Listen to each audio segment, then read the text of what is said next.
Okay, I gotta make this quick. So let's talk about the recent House vote on the budget resolution. Yes, please, let's talk about that because there is quite a bit of misinformation floating around out there. Yeah, there is. House just passed a 4.5 trillion tax cut plan backed by the President of the United States, President Trump. This plan includes eliminating taxes on tips, overtime, and Social Security benefits.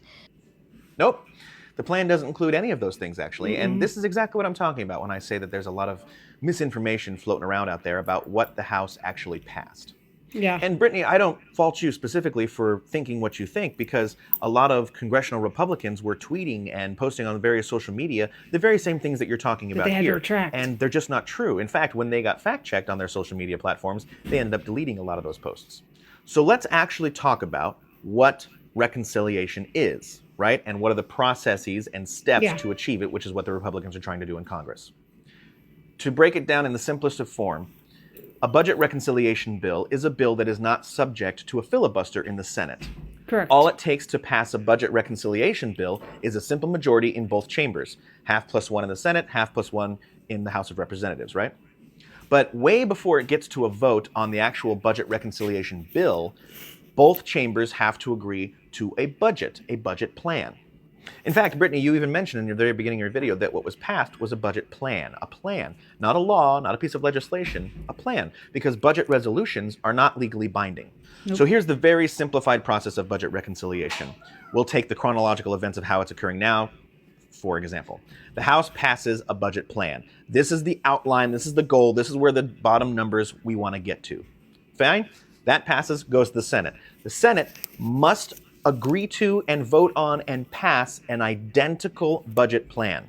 However, the Senate currently has a different idea of how they want to get around this, around how they want to pass budget reconciliation. They want to do two bills, two different budget reconciliation bills, instead of the House's idea for one big bill. Regardless of which route they go, they both have to vote on and pass identical budget plans. That is step one in a very lengthy process. And what the House passed was half of part one. Okay?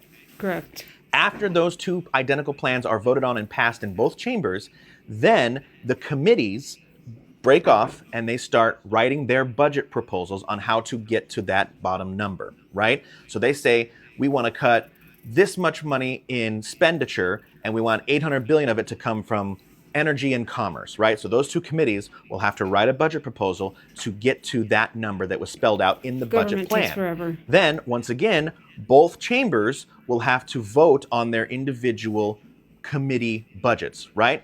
Vote and pass in the Senate, vote and pass in the House. Yep. Once all that is done, then the whole big bill gets put into reconciliation vote, which means that is the point that only a simple majority is required to pass the actual piece of legislation. Simple majority in the House, simple majority in the Senate. Yep. So when you hear Republicans saying Democrats voted against no tax on tips and no tax on overtime, that's wrong. Correct. What's also wrong is when you hear Democrats say that they're trying to cut $880 billion out of Medicaid. That's also wrong. Is it possible that those two provisions will be in the ultimate budget reconciliation bill? Sure, it's absolutely possible. But as of right now, there are zero specifics on how the numbers are going to get to where they want to get to. They're just agreeing on where the end goal should be. Nothing's set yet. That's all. So we have a lot of time yet before an actual budget reconciliation bill is voted on and before we can say anybody voted against or for anything, right? There's a lot of politics left to play. I hope this helped.